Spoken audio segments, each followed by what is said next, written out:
Prologue, the night the world broke. The wolves of Veldmoor had a saying, the moon chooses, and the pack obeys.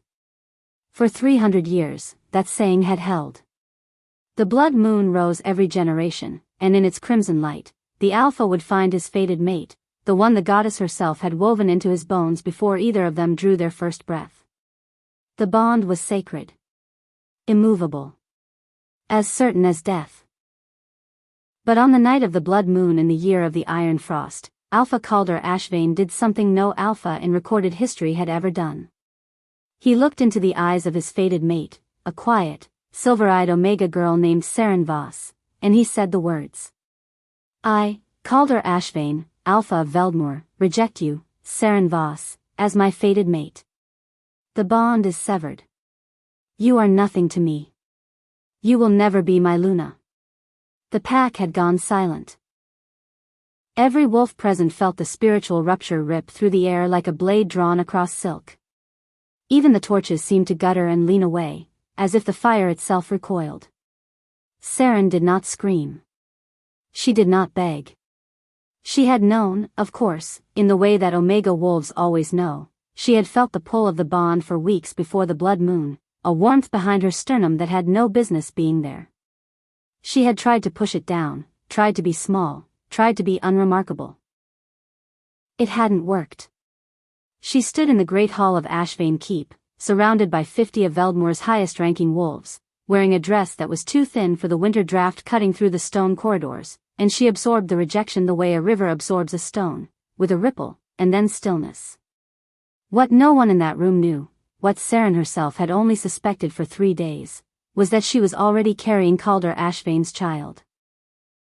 Because 6 weeks before the blood moon, before the formal pairing, before Calder had looked at her with cold amber eyes and calculated that an Omega from a lesser line was unsuitable for a pack of Veldmoor's ambitions, 6 weeks before all of that, they had been strangers caught in a snowstorm in the Ashvane forest. And the wolf does not always wait for ceremony. Seren left the great hall that night with 2 things, the phantom ache of a severed bond settling into her chest like a splinter of ice, and the secret of a heartbeat growing beneath her own. She told no one. She packed what she could carry. She walked north, into the grey forests of the Veldmoor fringe, where the pack's authority thinned and the old magic grew thick between the trees. She had nothing. She had no rank, no name worth speaking, no wolf powerful enough to protect her. But she had the child. And deep in the oldest part of her blood, that wordless, animal part that the goddess had not yet finished writing, she had something else. Something that had not yet woken. Something that was waiting. The moon does not forget what the alpha refused. And the goddess does not waste what she has made. Chapter 1, The Woman in the Wolf Wood. 7 months after the night of the blood moon, a boy was born in a cave above the river Sail. He was born in the deep of winter, between 2 storms, in the hour before dawn when the sky is the color of old iron and even the owls go quiet. He did not cry when he came into the world. He opened his eyes, silver, like his mother's, but with a ring of amber at the edge that had no business being there. And he looked at the firelight with an expression of ancient, untroubled calm. Seren held him against her chest and said nothing for a long time. The only sound was the wind outside and the low creak of pine branches, and somewhere far below, the voice of the river over frozen stones. She named him Iron. It was an old word, from the tongue spoken in Veldmoor before the pack system had been formalized, before the hierarchies and the blood moon ceremonies and the politics of alpha succession. In that tongue, Iron meant simply, the one who is whole. She had no midwife. She had no healer. She had Mira, a woman she had met 3 months into her exile, a hedge witch of mixed blood who had been cast out of a different pack for different reasons and who had no love for any alpha. Mira had helped her through the worst hours of the birth with steady hands and a voice that did not panic, and afterward had cooked something hot and pressed a clay cup into Seren's shaking hands. He's strong, Mira said, examining the infant with a professional detachment that Seren found oddly comforting. Stronger than he should be, for a full-term baby born in a cave in midwinter. He has his father's blood, Seren said, without emotion. Mira looked at her. She had known from the beginning, of course. She had smelled the alpha lineage in the child when he was still months from arrival, the unmistakable resonance of old power in the womb smell of a pregnant wolf. She had not asked. Now, she did. Ashvane? Seren didn't answer. She didn't need to. Mira sat back on her heels and was quiet for a moment. Then she said, if he ever finds out. He won't. Seren. Ashvane wolves can scent their own line across 3 valleys. The moment that child shifts for the first time. Then we'll be gone before that happens, Seren said. Her voice was even. She had been speaking in that even voice for 7 months, and she had discovered that if she kept it even long enough, eventually the thing that wanted to crack inside her chest stopped pressing quite so hard. We'll move further north. There are settlements past the Greywood where Veldmore's authority means nothing.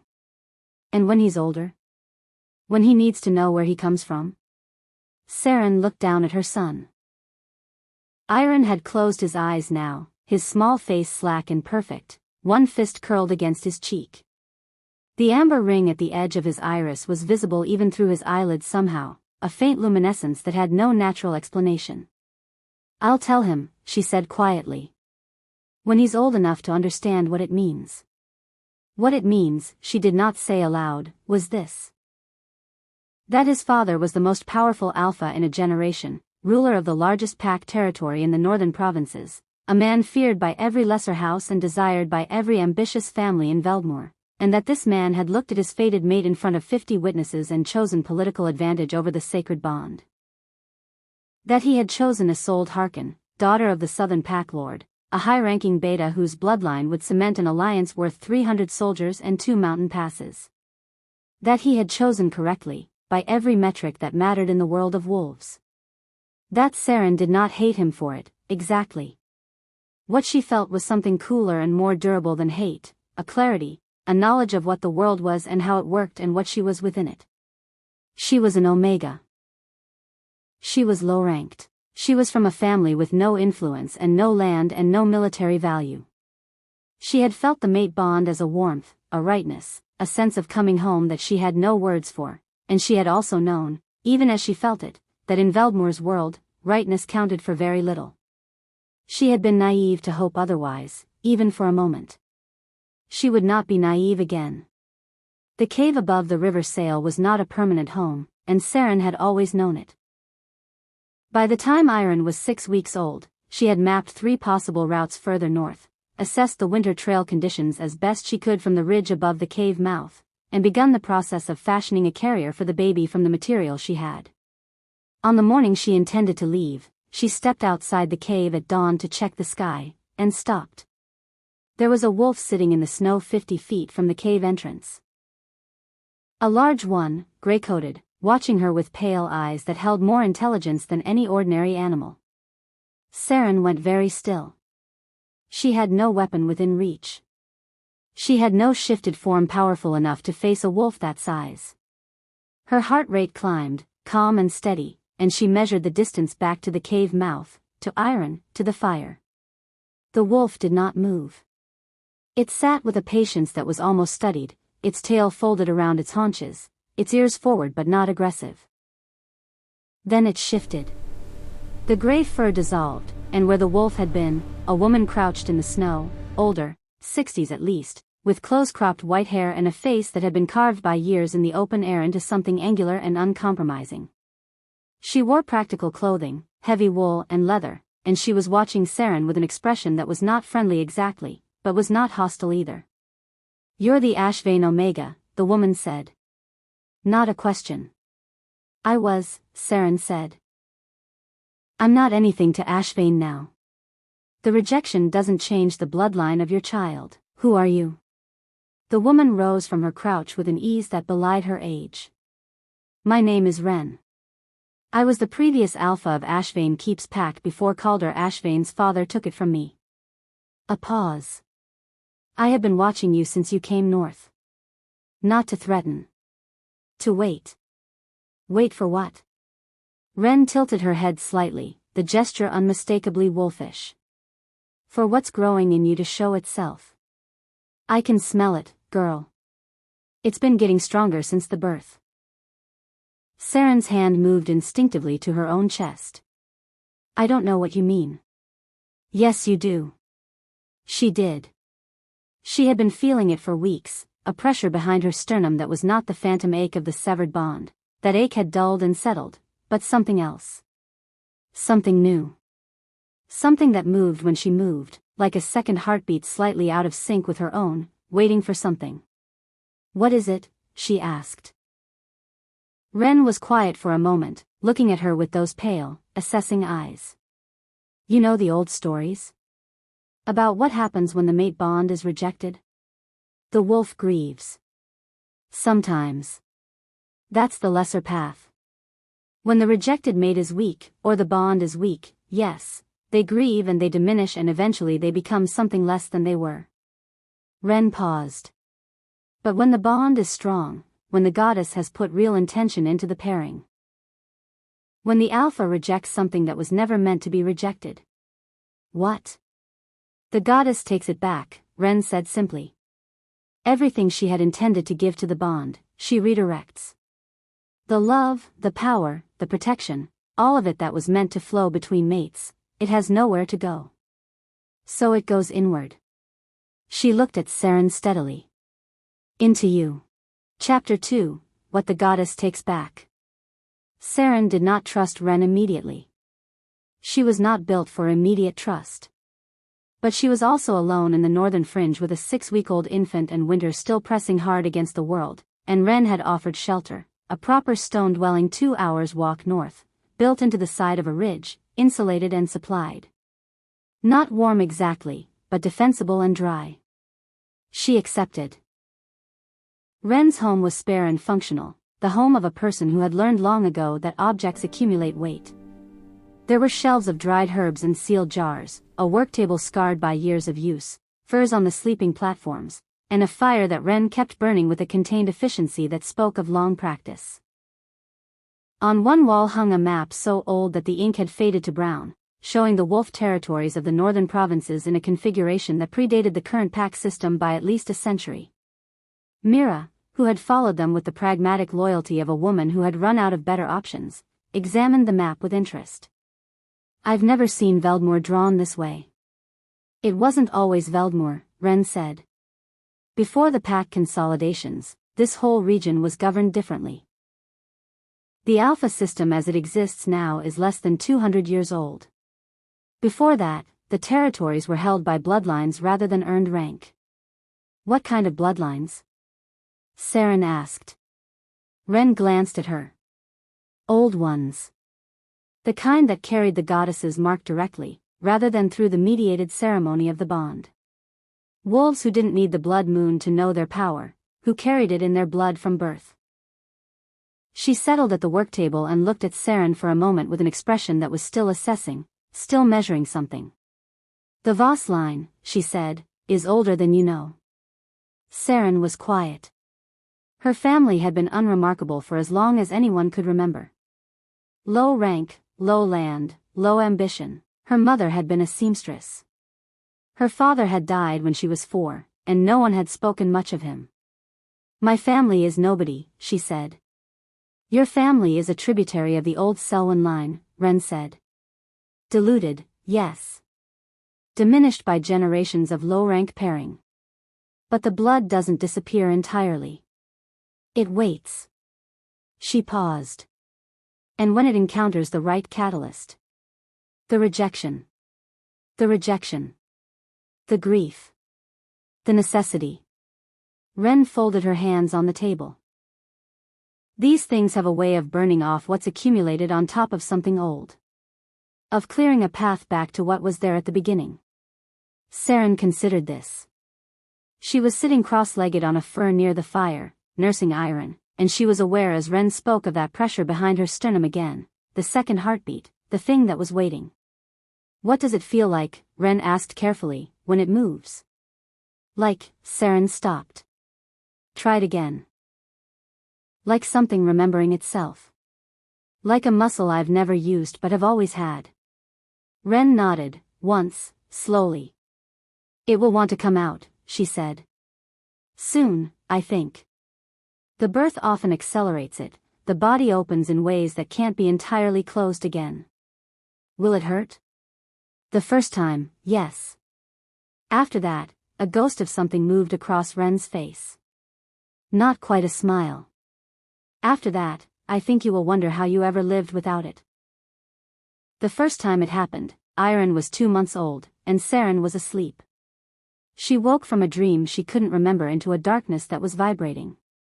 That was the only word for it. The air had a quality she had never encountered before, a density, a charge, as though the space inside the stone house had been drawn taut like a bowstring. She was on her feet before she was fully conscious, moving toward Irene's sleeping space with a certainty that bypassed thought entirely. Some animal part of her had heard something, or sensed something, or perceived something through a faculty she didn't have a name for yet. She found Irene awake, his silver eyes open and calm, watching the doorway. Something was on the other side of the door. Not Ren. Not Mira.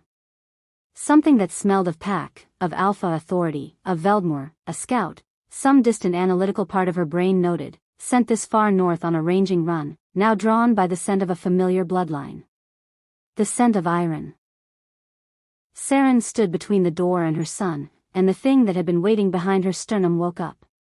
It came up through her like a flood tide, cold and clean and enormous, nothing like anything she had felt in her wolf form before. Her wolf form was ordinary, limited, the form of a low-rank Omega with no particular gifts. This was something else. This was something that had been sleeping for generations in the stratigraphy of her blood, and it rose now with the absolute certainty of a thing that has been patient long enough. She did not shift.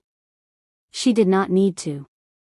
She simply stood in the dark room and let it fill her, and through the door, she felt the scout stop. She felt it in her wolf sense with a clarity that was almost audible. The exact moment the scout outside registered what was in the room and took a single involuntary step backward. The body recognizing something the mind hadn't caught up to yet. Something very old. Something that outranked every hierarchy the pack system had invented. The scout left. Fast. Ren appeared in the interior doorway, fully clothed, silver-eyed in the dark. She had been awake. She had been watching. There it is, she said quietly. There it is. Seren turned to look at her.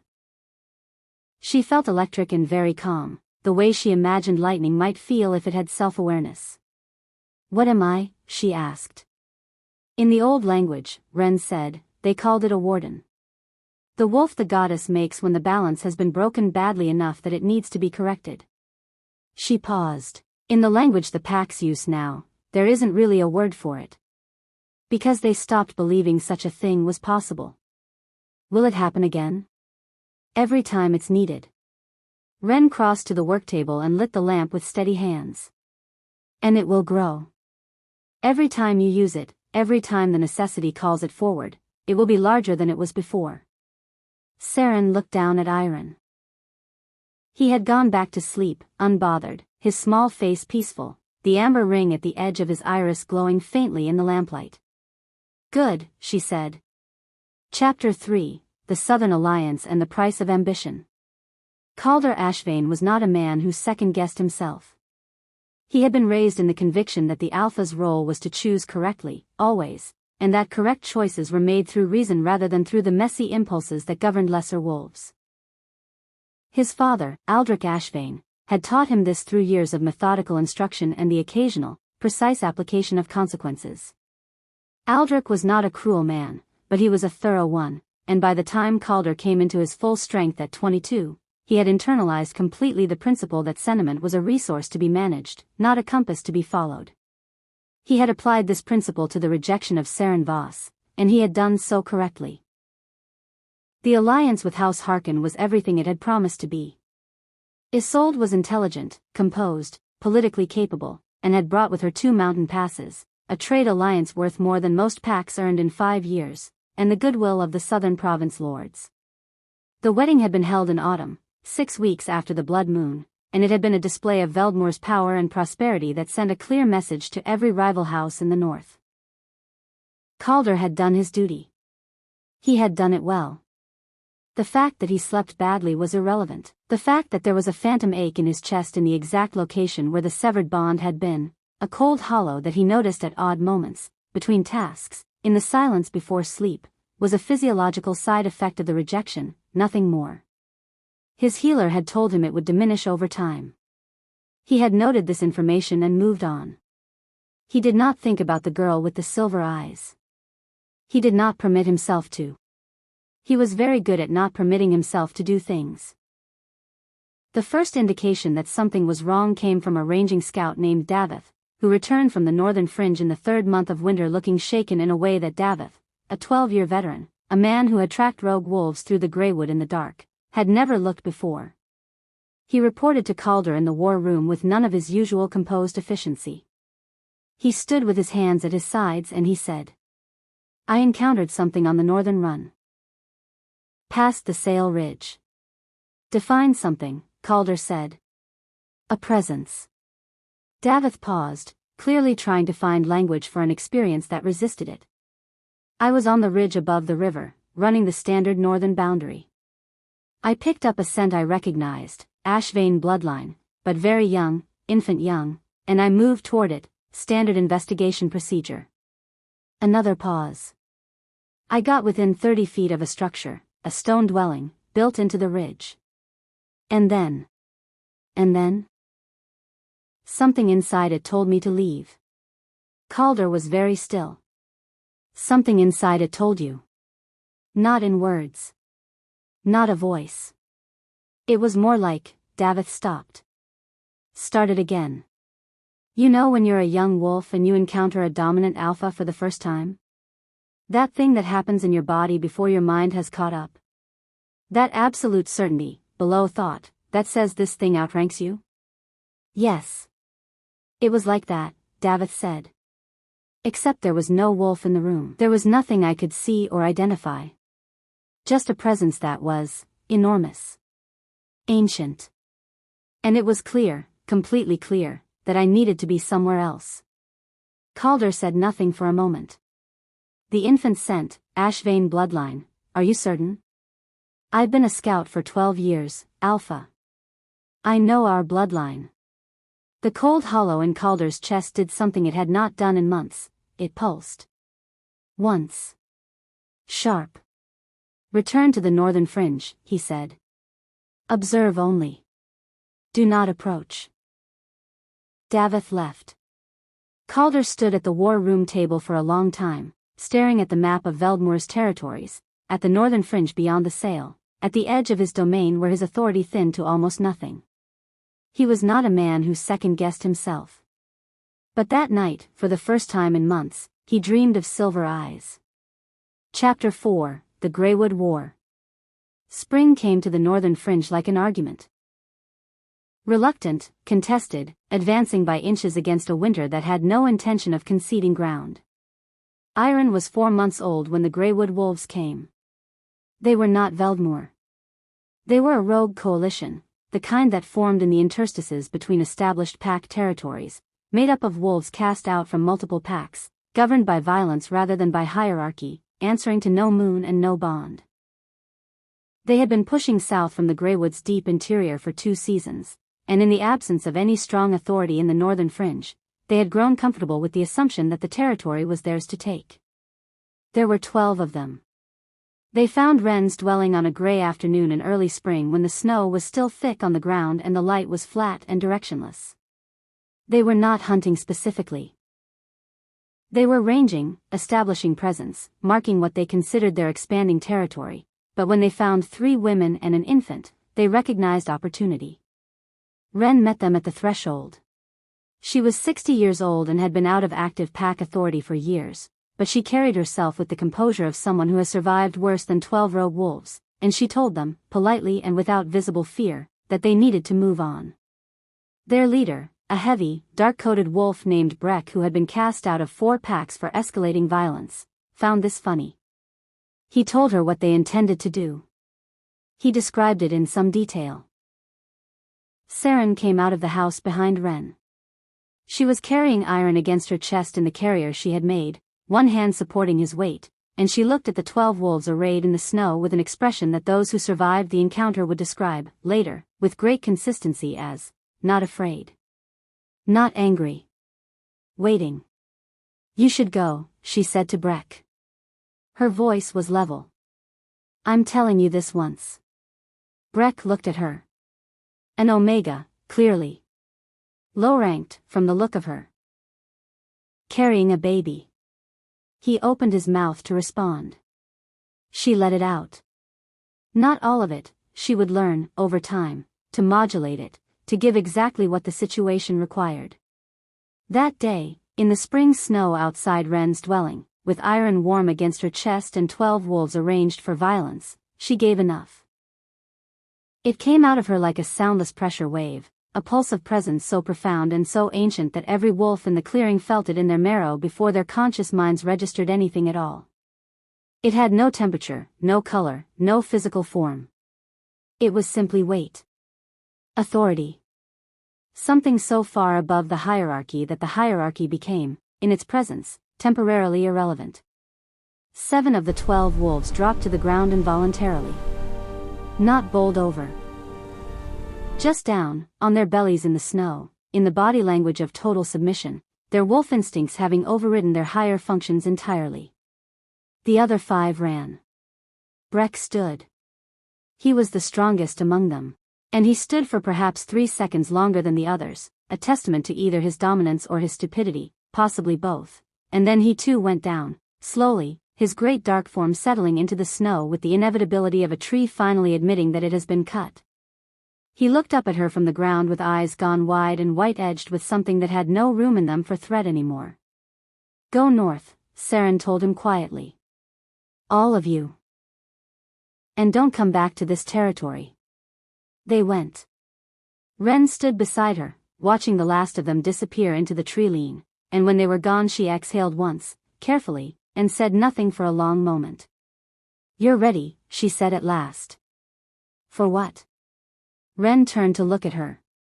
For what's coming. Because that, she nodded toward the empty snow where 12 wolves had been, will not stay quiet.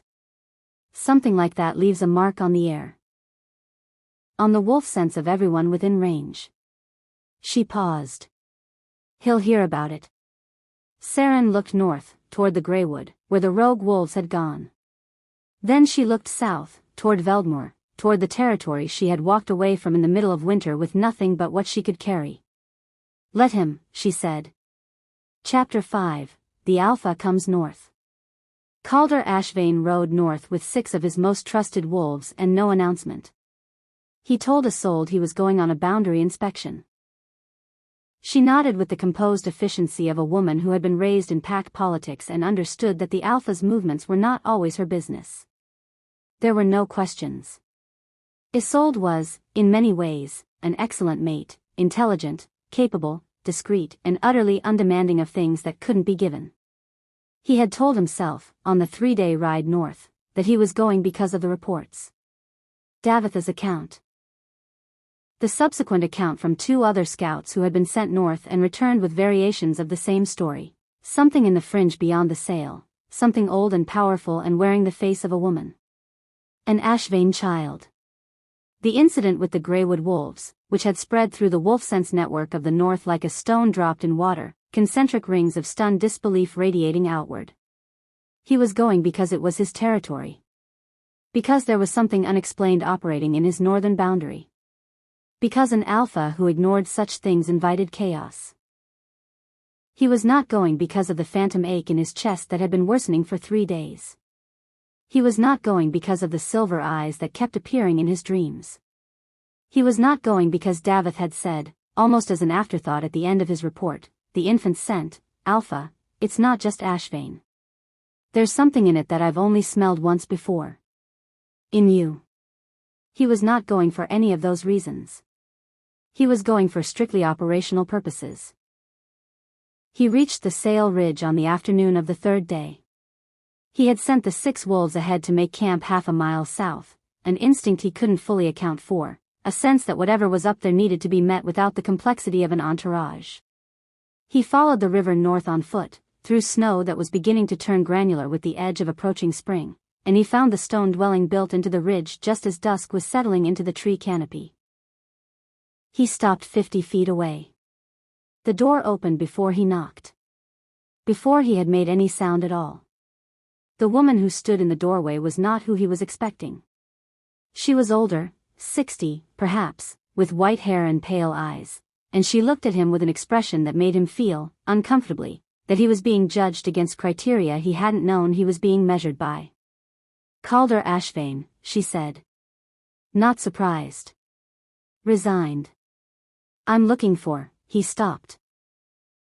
Because Seren had appeared in the doorway behind the older woman. She moved the woman gently aside and stood in the threshold and looked at him, and Calder's chest did something that had nothing to do with thought or decision or any of the controlled faculties he had spent his life cultivating. She was different.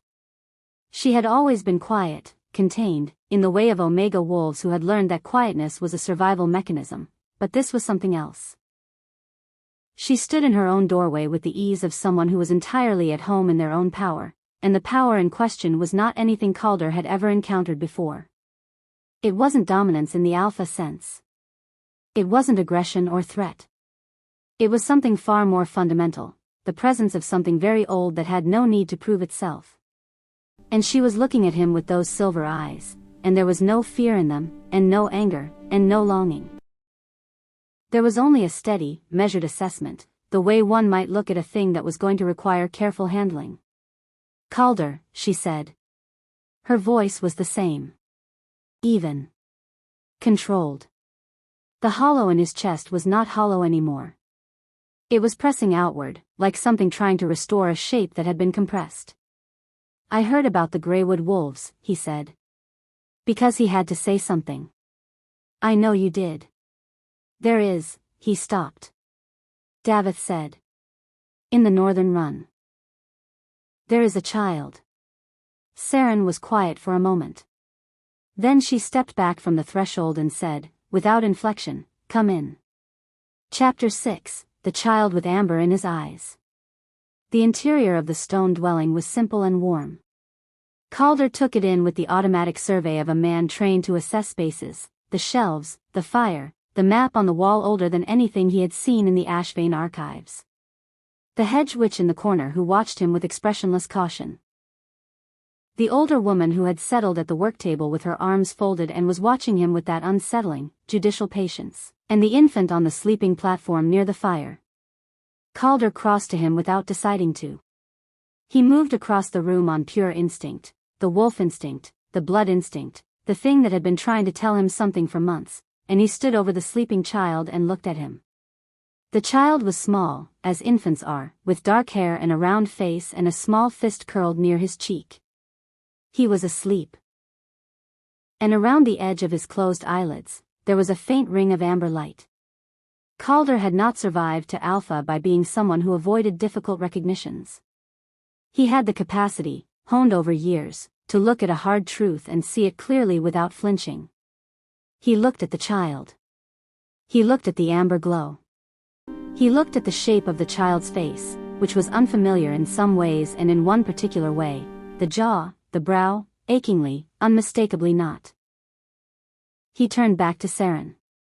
She was standing near the fire, watching him. "How old?" he asked. 4 months. He did the arithmetic. He did not want to, but he did it, because he was not someone who avoided arithmetic either. "The storm," he said. "In the Ashvane forest. 6 weeks before the blood moon." Seren said nothing. She didn't need to. Calder had not moved. He was standing very still beside the sleeping child, and the thing happening in his chest was nothing he had terminology for, nothing his father had equipped him for, nothing any of his training covered. He had prepared for wars, for succession crises, for the complex logistics of governing a large pack territory. He had not prepared for this. Standing in a cave in the northern fringe in the dark, looking at his son, who he had not known existed, who had been born to a woman he had rejected in front of 50 witnesses, who was 4 months old and already carrying a power in his blood that Calder could feel from 3 feet away like heat from a banked fire. "Why didn't you tell me?" he asked. His voice came out differently than he intended. "Because," Seren said, with absolute evenness, you made yourself very clear about what you wanted. That was, he stopped.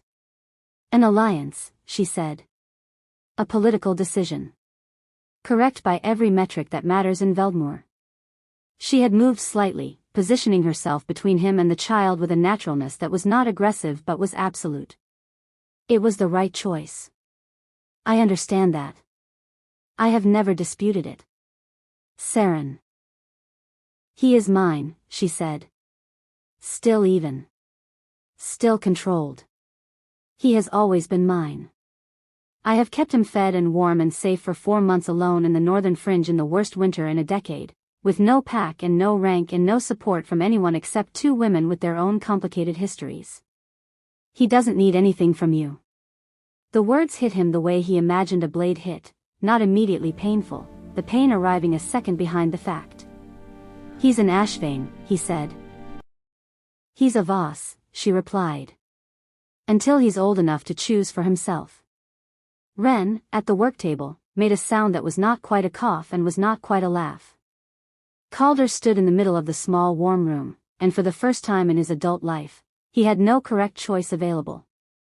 Every path he could see led somewhere that would cost him something he hadn't known he had to lose. I want to stay, he said at last. Tonight. He stopped. Recalibrated. I would like to understand what's happening here. What she is. What he is. A pause. What I did. The last 3 words came out stripped of everything he usually kept in front of them. Seren looked at him for a long moment with those steady silver eyes. Then she looked at Ren.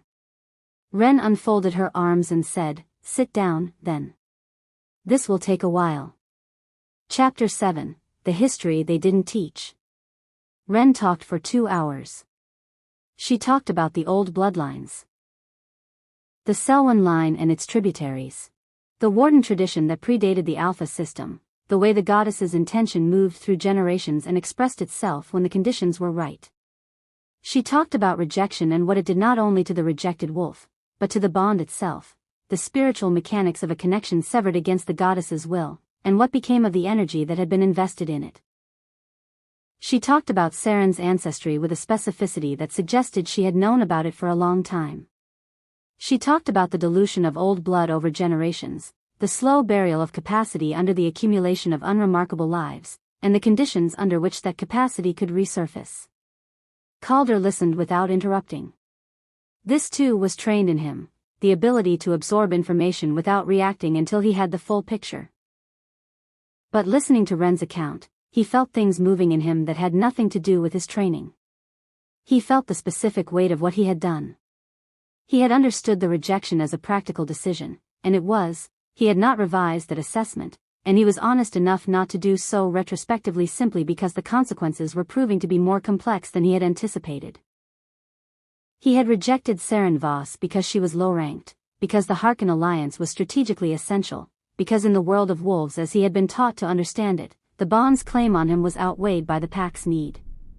What he had not understood, what no one in Veldmoor had apparently understood for 200 years, because the knowledge had been lost along with the old bloodline traditions, was that the bond's claim was not simply an emotional attachment. It was a structural element of something much larger. And severing it did not simply cause grief. It caused a rebalancing. The child, Calder said, when Ren paused. What is he? Yours, Ren said, with a precision that felt pointed. And hers. And something the pack system has no category for. He'll carry her power? He'll carry both, Ren said. Your alpha blood and the warden capacity from hers. When he's grown, she shook her head slightly. I don't know what he'll be. The old records don't have an example. The Selwyn line and a dominant alpha line have never combined at this concentration. Calder looked at the infant, still asleep, the amber glow at his eyelids steady and calm. He thought about what Veldmoor's council would say, if they knew. He thought about Isolde, who was intelligent and composed and had the goodwill of the southern lords and was not this child's mother. He thought about Davith, who had stood in the war room looking shaken, saying the word enormous in a voice that had not been able to carry its own weight. He thought about Seren standing in the doorway. Not afraid. Not angry. Just ready. What do you need? He asked her. Seren looked at him with an expression that told him clearly she had not expected the question. What? From me. Materially. He needs resources. Protection. A name, eventually, if he stopped. What do you need? I need nothing from you, Seren said. Reflexive, automatic, the answer of someone who had been surviving without help long enough that receiving it had become conceptually foreign. That's not the same as there being nothing you could use, Calder said. A silence settled between them. On the sleeping platform, Iron stirred, opened his eyes, looked around the room with his amber-edged silver gaze, found his mother's face, and went back to sleep. Ren, at the table, was watching them both with the expression of someone witnessing a very slow process that they already know the outcome of. Supplies, Seren said at last. Spring is coming, but it will be thin. And, she paused. The Greywood wolves will test the north again when they recover. They won't want to come back after what happened, but Breck isn't smart enough to stay frightened forever. I'll send wolves, Calder said. I don't want your wolves here. Then I'll have the Greywood surveyed and pushed back. They won't get close enough to matter. He paused. It's still my territory, whatever else has happened. I have jurisdiction over what threatens it. Seren looked at him for a long moment. Then she said, fine. It was not an absolution. It was not a reopening of anything. It was the thinnest possible ledge of working agreement, and both of them knew it, and it was, for now, something. Chapter 8, The Council Moves. The political situation in Veldmoor deteriorated in the way that political situations always do, slowly at first, and then very quickly. Word had reached the Pack Council, inevitably, it always did, that the Alpha had ridden north without formal announcement and had spent 2 days in the fringe territory beyond the Sail. Word had also reached the Council, through channels that Calder could not entirely trace, that there was a woman in the fringe, and a child, and that the child carried Ashvane blood. The Council met. Calder was not invited to the initial meeting, which told him something about how the conversation was being framed. Isolde came to him that evening with her composed, intelligent face and said, without preamble, tell me what I need to know. He told her. All of it. He owed her that, at minimum. She listened without interruption, in the way she did most things, efficiently, absorbing information with the calm of someone who has always known that the world contains unpleasant realities and has decided to deal with them. When he finished, she was quiet for a moment.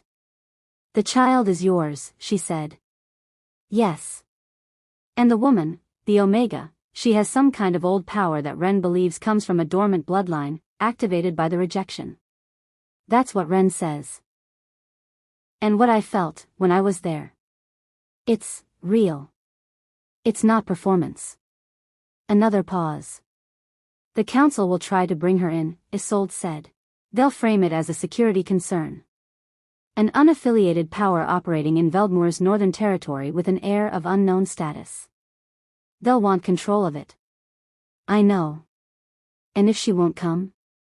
Calder thought of Seren standing in the threshold of that stone dwelling. Not afraid. Not angry. Ready. They'll find, he said carefully, that the usual methods of compelling an Omega don't apply. Isolde looked at him with her clear, practical eyes. She was not a woman who wasted time on feelings that couldn't be operationalized, and he had always respected that in her, had chosen it, in fact, because he had believed it was a virtue in a mate.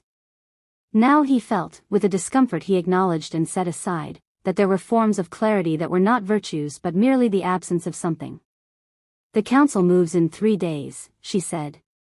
If you're going to do something about this, you need to move first. Calder rode north again. Alone this time, faster, covering ground he had covered 3 weeks before with a different weight in his chest. He found Seren at the river, standing on the bank in the grey morning light, watching the ice break. The thaw had come suddenly in the night, the way it did in the north, not a gradual loosening but a decision, the ice choosing to go all at once, and the river expressing its recovered freedom in a voice that was loud and immediate and entirely indifferent to the humans watching it. She heard him before she saw him. She always heard him before she saw him. She turned and looked at him with those steady eyes and waited. "The council knows," he said. "I assumed they would. They'll send wolves. Not to observe, to compel. Let them try. Seren." He stopped. He had rehearsed this on the ride north and he found, now, that none of it was coming out the way he had arranged it. "I made a mistake." She turned back to the river. "You made a choice. Those aren't mutually exclusive." A pause. Ice moved on the water. Slow and heavy and past saving. "I am not asking you to come back," he said. "I know what I owe is sold. I know what the alliance means. I'm not asking you to unmake what happened." He stopped. Started again. "I'm asking you to let me protect you from what's coming. Not because of the bond, or because of what I owe you. Because of him." He glanced back toward the dwelling, toward the stone ridge. "Because he is mine and he is yours and the council has no right to him." Seren was quiet for a long time. The river moved. "If I accept your protection," she said finally, "I am not accepting anything else. I understand. And if the council or anyone else comes here with the intention of taking my son, they won't get to him," Calder said. "I'll see to it." "I don't mean they won't because you'll stop them," Seren said. "I mean they won't because I will stop them. I want you to be clear about what you're agreeing to protect, because it is not a helpless Omega in the North Fringe. That woman is gone." Calder looked at her in the gray morning light. At the stillness in her. At the thing he could feel behind it, like a second sun just below the horizon. "I know," he said quietly. Chapter 9, The Reckoning at Ashvane Keep. The council sent 8 wolves. They were the pack's enforcement arm. Elite fighters, wolves ranked high enough to compel obedience through strength alone in most circumstances. Their orders were to bring the Omega and the child south to Ashvane Keep for formal assessment.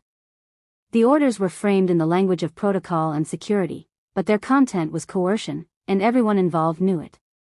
They arrived at the Sail Ridge in the early afternoon, 8 wolves in formation, and they found the stone dwelling exactly as the scouts had described it. They did not find it empty. They found Seren standing outside it, alone, with no wolf visible behind her. The lead enforcer, a gray-haired veteran named Corin who had served the Ashvane pack for 20 years, had been briefed about the reports from Davith and the others. He had given those reports the weight he thought they deserved, probably exaggerated, probably the result of an ordinary Omega with a strong wolf sense being encountered at an unexpected moment by tired scouts. He was experienced enough to know that fear amplified things. He stopped his formation at 50 feet and addressed her formally, citing the council's authority and their legal standing under Veldmor's charter to compel any unaffiliated wolf in the pack territory for assessment. Seren listened to all of it. Then she said, "No." Corin had been in enforcement for 20 years. He had never been told no by an Omega. "You are required by pack law." "I know what pack law says," Seren said. "Pack law was written by alphas for alphas, and it has no authority over what I am. I am telling you, as I told the Greywood wolves, leave." Corin had his orders. He was a man who followed his orders. He ordered the formation forward. Seren let them come within 20 feet. Then she let it out, not the controlled pulse she had used on the Greywood wolves, the measured application of exactly what was needed. This time she opened the door all the way. She had been practicing for weeks, learning the edges of it, understanding its dimensions, and she had learned that it was very large indeed. It was the accumulated weight of the goddess's redirected intention, and it was growing, and on the afternoon the Ashvane enforcers came to the Sail Ridge it was larger than it had ever been. 6 of the 8 wolves went down instantly. The other 2 stood for perhaps 5 seconds, their bodies locked in the physiological conflict between their wills and their wolf instincts, and then they went down too. 8 wolves lying in the snow, all of them alive, all of them unharmed, all of them pinned to the ground by something they had no framework to resist. Seren walked through them and crouched in front of Corin, who was flat on his back looking at the sky with an expression that had moved through every stage of disbelief and arrived somewhere in the vicinity of awe. "Tell the council," she said quietly, "that the fringe beyond the sail is not their territory. Tell them that the child here is under my protection and that my protection is not something their charter covers. And tell them," she paused. "Tell them that if they send wolves north again, they will receive the same answer, and I will send them home the same way." She stood. She went back inside. She closed the door. 8 wolves lay in the snow for a while, and then they got up and rode south, and not one of them said very much on the way home. The news reached Ashvane Keep before the wolves did. It traveled through the wolf sense network, that wordless communication between bonded pack members, and it arrived in the form of something unprecedented: 8 enforcement wolves, all of them experienced, all of them senior ranked, and all of them having been put on the ground by a single Omega who had not shifted, had not fought, had not moved. The council convened in emergency session. Calder sat at the head of the table and let them speak. He was very good at letting people speak. There were calls for escalation, for sending a larger force, for legal challenges to the child's parentage, for compelling the Voss woman to submit to assessment by whatever means necessary. There were voices that used words like threat and stability and precedent and the good of the pack. Calder waited until they were finished. Then he said, "No." The silence was complete. "She has done nothing to threaten this pack," he said. "She is not operating inside our borders. She has defended herself from both rogue wolves and our own enforcement arm without casualties on either side." He looked around the table. "If the council's position is that a woman defending herself and her child from compulsion is a threat, I would suggest the council examine what it is they're trying to compel." "The child is an heir," said Aldrich, his father, retired from the Alpha seat but still present on council, still a presence in the room. Unrecognized and uncontrolled.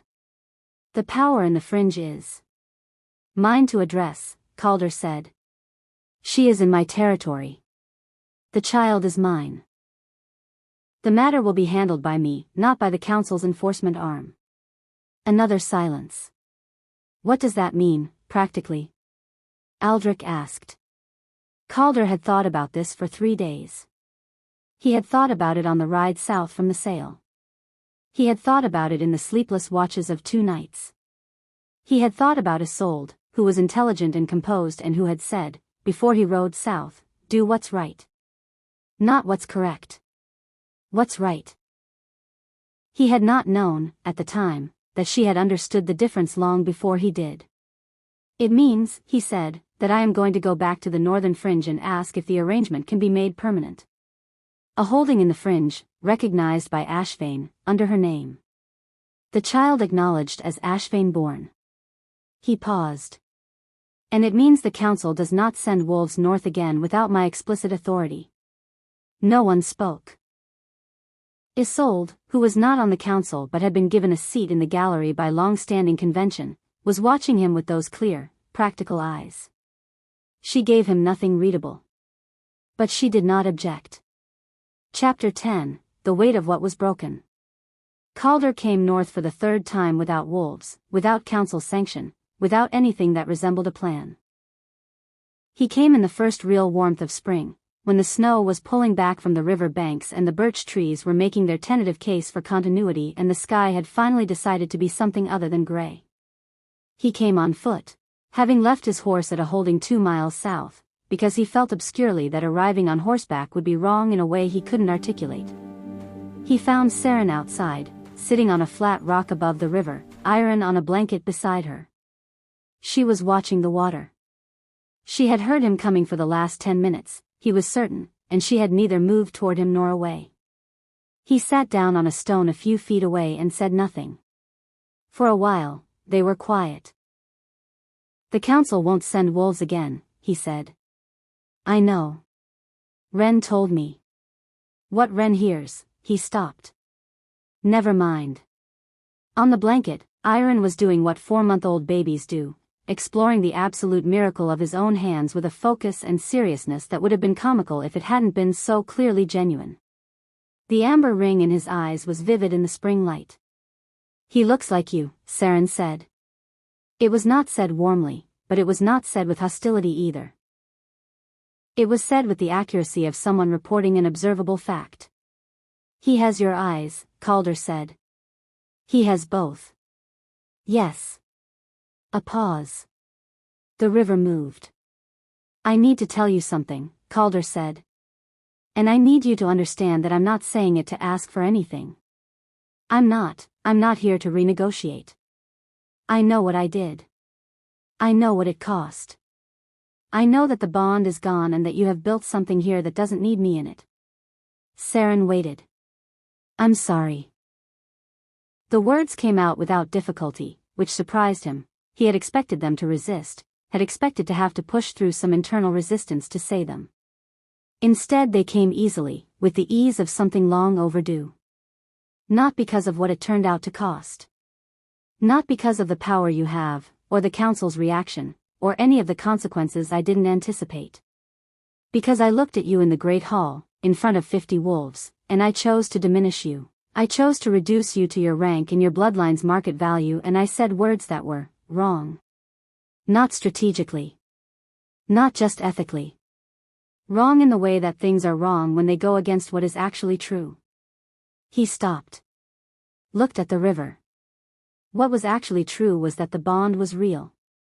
What was actually true was that the goddess had made something between us, and I took it and he didn't finish that sentence. Seren was very still.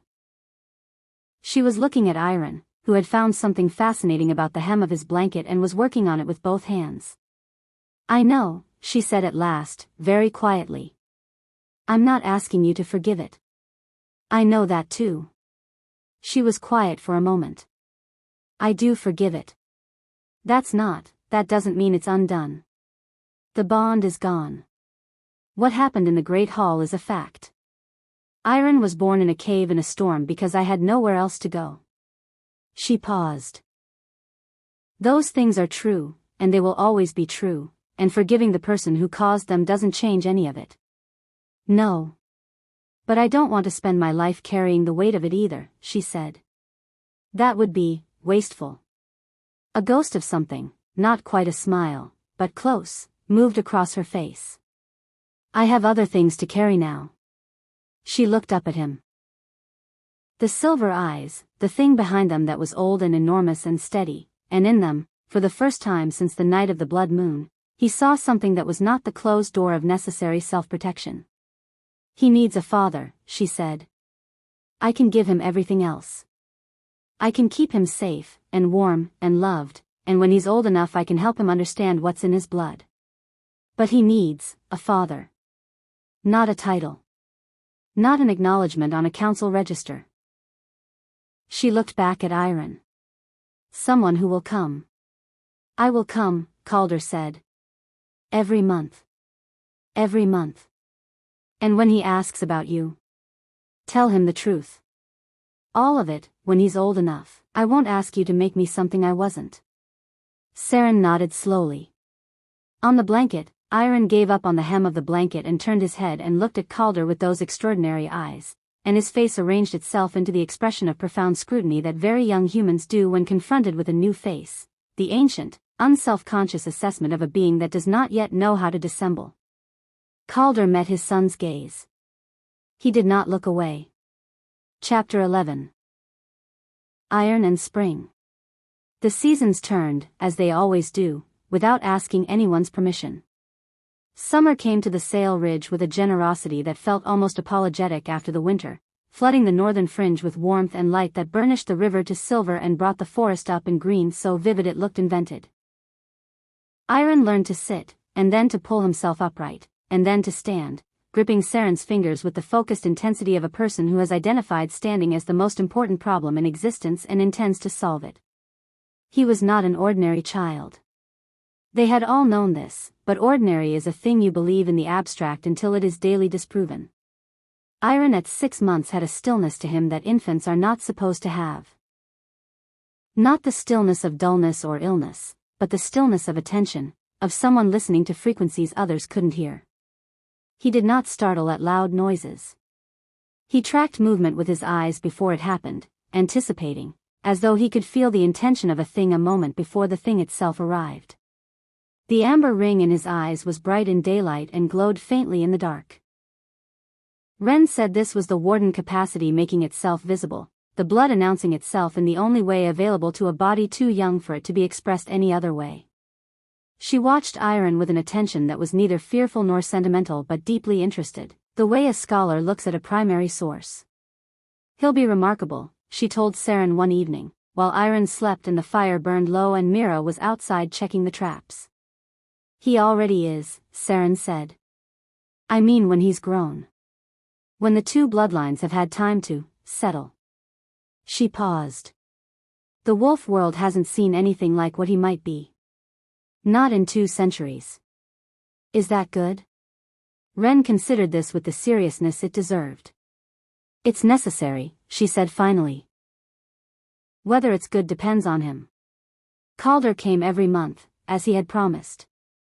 He came in the summer heat and he came in the first cold of autumn and he came in the iron gray of early winter, and he did not miss a month. He did not send wolves ahead. He came alone, and he brought supplies, and he spent time with Iron with a concentrated attention that was, Seren noticed, entirely unlike the way he engaged with the world of Veldmoor. Which was strategic, measured, always angled toward an objective. With Iron, there was no objective. There was only the child in front of him, and Calder reduced himself to that child's scale with a willingness that was, Seren found, surprising. He sat on the floor and he made the sounds required of adults in the presence of babies, and he let Iron examine his hands and his jaw and his ears with the clinical thoroughness of a very small researcher. He did not perform fatherhood. He simply turned up and was present, and Iron, who was not fooled by performances, responded to him with the openness that he offered only to people who were genuinely there. Seren watched this and did not know what to do with what she felt about it. What she felt was not hope, exactly. Hope had a lightness to it that this did not have. It was heavier than hope. It was something more like recognition, the naming of a pattern she had not expected to find. He was trying. He was not asking for anything in return. He was not trying to renegotiate. He was simply turning up, every month, with supplies and a face that had started to show something it hadn't shown the first night he had ridden north. The specific kind of weathering that happens to people who have looked at their own errors honestly and without excuse. She did not reopen the bond. It was gone. You could not reopen a thing that had been severed at the root. But she found, as the year turned, that the wall she had built where the bond had been, the one she had constructed from necessity, from cold and isolation and the disciplines of survival, had developed, without her intending it, a door. She had not opened it. Not yet. But it was there. Chapter 12, The Second Blood Moon. The blood moon rose again in the autumn of Iron's first year. Calder was at the Sail Ridge when it happened. He had not planned it that way. The timing of his monthly visit had simply fallen in the week of the moon, and he had not thought to change it, had not made the connection until he was already riding north and felt the first pull of the blood moon in the wolf sense, that annual heightening of everything. He arrived at dusk to find Seren outside, looking at the sky, and the moon coming up behind the ridge like a wound in the darkness, red, enormous, flooding the snow-laced forest with its crimson light. She turned when she heard him. And the thing he saw in her face in that light was not what he had seen a year ago in the Great Hall. It was not devastation. It was not the contained stillness of someone absorbing a blow. It was something older than that, something the blood moon had called up from the deep place where the power lived, and it was, not directed at him, but not away from him either. It was simply present, the way she was simply present, the way the moon itself was simply present. He stopped 10 feet from her and they looked at each other in the red light. "Last year," he said. He did not know what he was going to say after that, and so he stopped. "Last year," she said quietly, "the moon chose you for me and you said no. And the goddess took what she had intended for us and she gave it back to me." She looked at the sky. "I have been trying to decide what I think about that. And I think," she was quiet for a moment. I think the power was always there. I think she would have found a way to give it to me eventually, bond or no bond. You weren't the cause. You were the occasion. He absorbed this. Is that a better thing or a worse thing? It means, she said, that I don't want to spend the rest of my life organizing myself around the fact of what you did. That doesn't mean forgetting it. It means, not centering it. The blood moon climbed. Its light made everything either very red or very black, no middle ground. What do you want to center? He asked. She looked at him. Directly. Without the measured caution he had gotten used to seeing in her face when she looked at him. Him, she said simply. And what I'm becoming. And, she paused. Looked away, then back. And maybe the question of whether the person you were a year ago is still the only person you know how to be. Calder was very still. The answer is no, he said quietly. If you're asking. I know.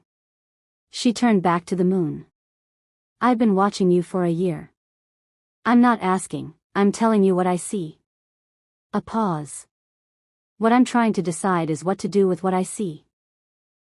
The blood moon reached its height above the ridge, flooding the clearing with its red light, and neither of them moved, and neither of them spoke, and below them the river ran in the darkness, and in the stone house behind them Iron slept with his amber-edged eyes glowing faintly in the dark, a small warmth between two powers that were still, slowly, carefully, finding their way back towards something that might, given time and honesty and the willingness to build rather than restore, become something new. Chapter 13. What the Pack Becomes. The formal acknowledgement of Seren Voss came in the spring of his second year, recorded in the Pack register under both names, the first time in Veldmoor's history that a child had carried two equal names rather than the diminished secondary line notation of an illegitimate acknowledgement. The council objected. Calder let them object, then overruled them with the quiet, absolute finality that was, Seren had come to understand, his native mode when he had decided something. He was not a dramatic man. He did not escalate. He simply decided, and then the thing was decided. Isolde, to the surprise of no one who understood her, had helped draft the language. She had sat across a table from Seren in a Veldmoor meeting room in one of the stranger hours of Seren's strange life, and she had been everything Calder had described, intelligent, composed, entirely lacking in performance. She had said, with the directness that Seren found she unexpectedly respected. I have no children and I will not. I have known this for 3 years. A pause. The pack needs an heir. The heir exists. My interest is in the pack. That's a very clean way to frame it, Seren had said. Yes. Isolde had looked at her with those clear eyes. You are allowed to find that cold. I find it practical. The distinction matters less than the outcome. They had not become friends, exactly. But they had become something. Two women who understood each other's constraints and chose clarity over performance, which was, in Seren's experience, a better foundation for a working relationship than warmth. Seren learned to walk on the day the spring thaw broke, taking his first independent steps across the stone floor of the dwelling with the expression of someone who has been quietly planning this for months and has finally found conditions acceptable.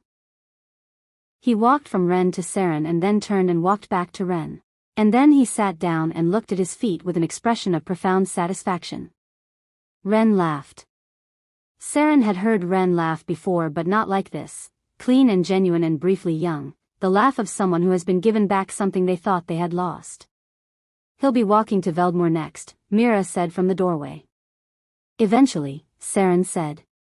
And she found that the word eventually, which had once held in it the weight of dread. The eventual discovery, the eventual confrontation, the eventual reckoning, now held something else.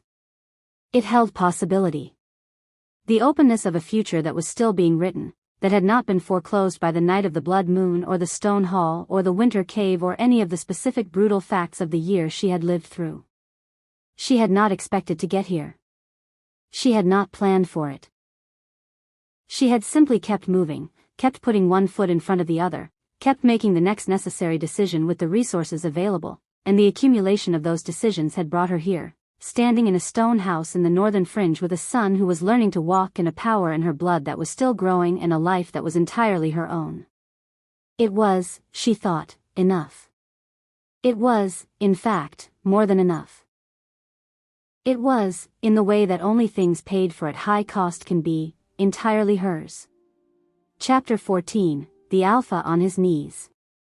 The moment arrived in the way that the important moments always do, without ceremony, without announcement, in the middle of an ordinary afternoon.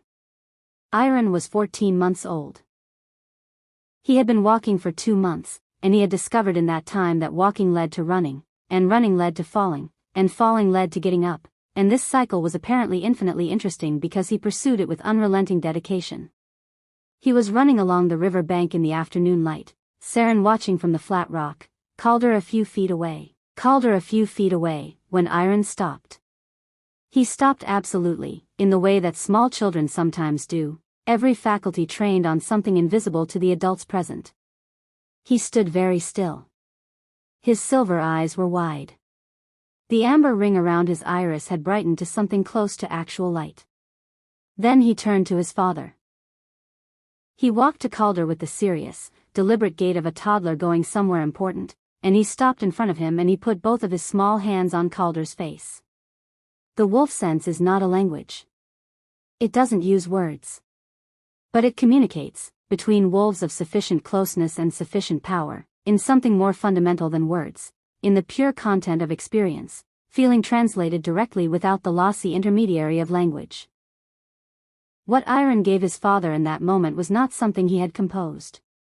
He was 14 months old. He was not composing anything.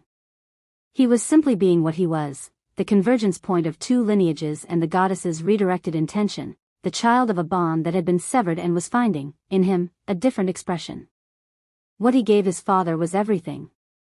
The complete weight of the year. The cave. The storm. The cold. The feeding and the warmth and the river and the laughter of the 2 women who had chosen to be there. The amber light behind his eyelids in the dark. The river in spring. His mother's hands. The feel of the floor under his feet when he stood for the first time. The whole enormous improbable gift of a life that had arrived against every reasonable expectation. Calder went to his knees. Not metaphorically. Not in the pack sense of submission. He simply went down onto his knees in the grass on the river bank, in the mud of the spring thaw, with his son's small hands on his face, and he was not a collected man, or a strategic man, or an alpha managing his resources correctly. He was just a man. Seren watched from the flat rock. She did not move. She did not speak. She let it be what it was, a moment in which the scales of something enormous shifted, slowly, towards something that was not balanced exactly. You could not balance the winter cave against the ease of the great hall, you could not set them on opposite pans and declare them equivalent, but was perhaps, more accurately, the beginning of a new account. A different ledger. After a long moment, Calder looked up. His face was a record of things he usually kept somewhere else. He looked at her. She looked at him. Iron, apparently satisfied with the proceedings, sat down in the grass and began examining a stick. I don't know, Calder said, how to ask for what I want to ask for. Then don't ask, Seren said. Just tell me what it is. He was quiet for a moment. Then. A second chance. Not at the bond, I know that's gone. Not at undoing what happened. Just, he stopped. A chance to be part of whatever this is becoming. Not from Veldmoor. Not as the Alpha coming north on business. He looked at her steadily, the amber eyes clear and unguarded in a way she had not seen in the Great Hall or in the War Room or in any of the political spaces where he lived most of his life. Just, here. Present. For him and for, a pause. For whatever you're willing to give. Seren sat on the flat rock in the spring afternoon and looked at him for a long time. She felt the door she had built where the bond had been, and she felt it as she always felt it, present, solid, real, but no longer locked. Come back at the summer solstice, she said. Yes. And don't come with wolves. Never again. And when you come, she paused. Come as yourself. Not as the Alpha. Not as the Council's ambassador. Not as the man who made a correct choice in a great hall. She held his gaze. Come as whoever you actually are. I'm still learning that, he said quietly. I know, she said. So am I. Epilogue, The Warden's Country. 3 years later. The settlement at the Sail Ridge was not large, but it had grown from a single stone dwelling into something that resembled, loosely, a village, 7 structures built with care into the natural contours of the ridge, connected by paths that wound around the terrain rather than cutting through it, surrounded by the kind of gardens that Mira maintained with the fierce efficiency she applied to everything she cared about. People had come north. Not many, and not quickly. The fringe was still the fringe, cold and remote and governed by none of the usual pack structures, but steadily. An Omega family who had left a southern pack under circumstances they preferred not to discuss. A Hedgewitch colleague of Myra's who had heard about the settlement through channels that defied normal explanation. A young wolf named Tam who had been cast out of Veldmore's lower tier and had walked north for 3 weeks following a pull in his wolf sense that he couldn't account for and had arrived to find Seren in the garden with iron on her hip and had stood at the path's edge unable to explain himself. You felt it, Seren had said. Not a question. Something, Tam had said. I don't know what. You know what. You just don't have words for it yet. She had given him a room and 3 days to decide. He was still there. The warden's capacity had continued to grow. She had learned to use it with precision now. The broad, overwhelming pulse was available when needed, but she preferred the finer work, the reading of intent before action, the ability to still a volatile situation the way you still a struck bell by pressing your palm to it, the quality of presence that made people feel, in her vicinity, that there was no crisis too large to be addressed calmly. This last she had not expected. She had expected the power to be weapons-shaped, a thing for defense, for stopping threats. What it turned out to be was larger than that. It was also the quality that made Tam stay. That made the Omega family not leave. That made the fringe settlement feel, to the people who found their way to it, like a place where something that had been damaged could be given time and quiet to repair. Ren said the old word for it was sanctuary. Seren thought that was probably right. Iron at 3.5 was extraordinary in ways that were becoming daily more apparent.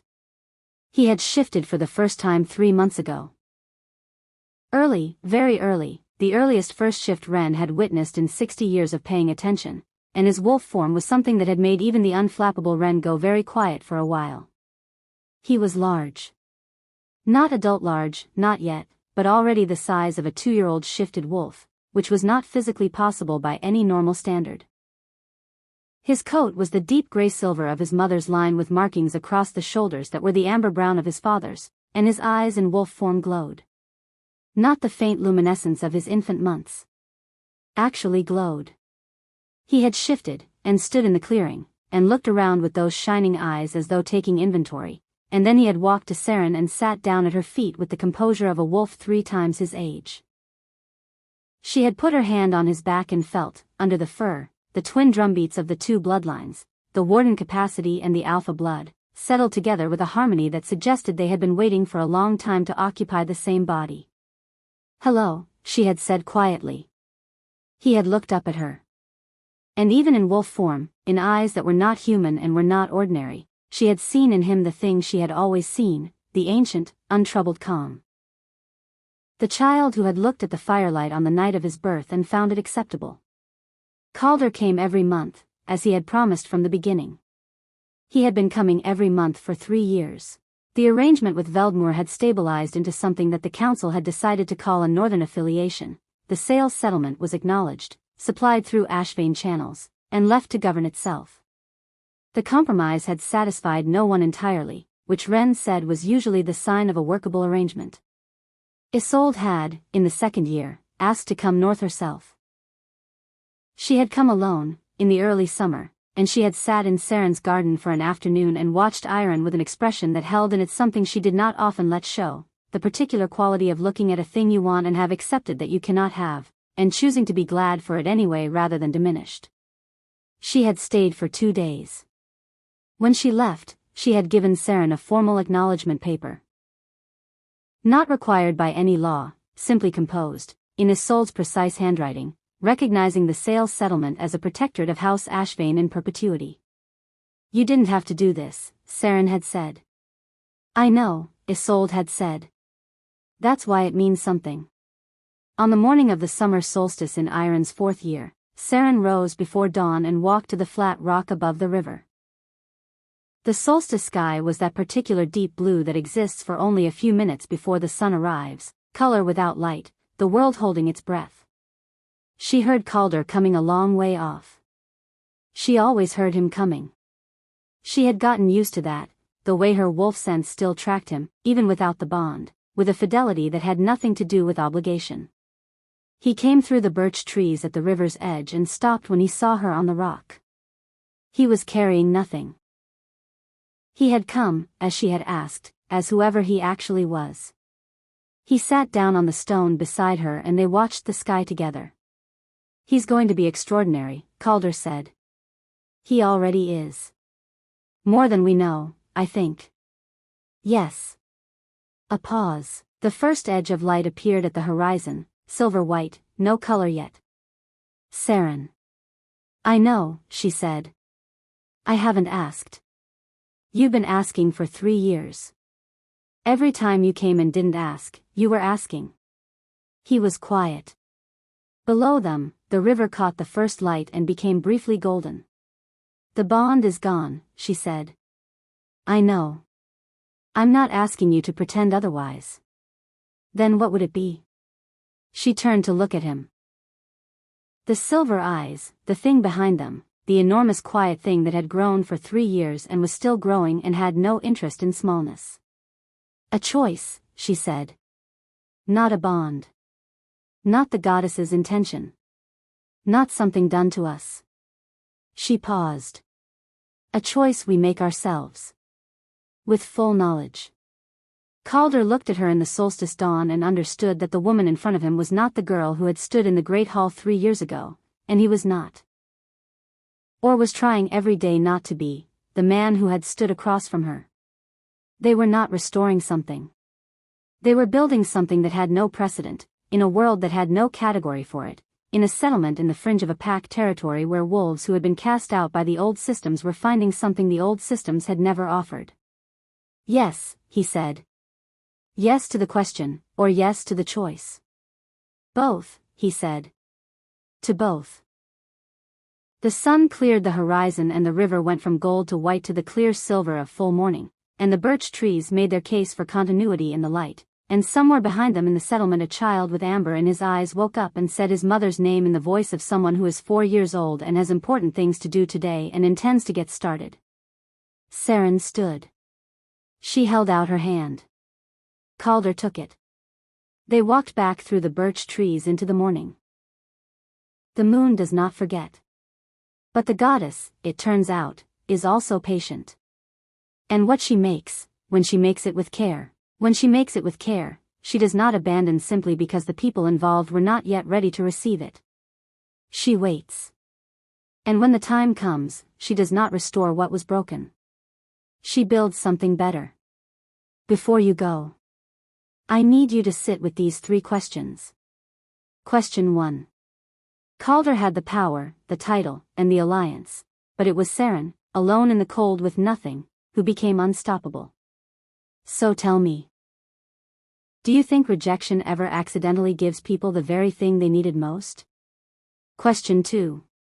Iron was born from a bond that was broken, and yet he carried more power than anyone born from a bond that was honored. Does that mean some of the greatest things in life come from the wounds we didn't choose? Question 3.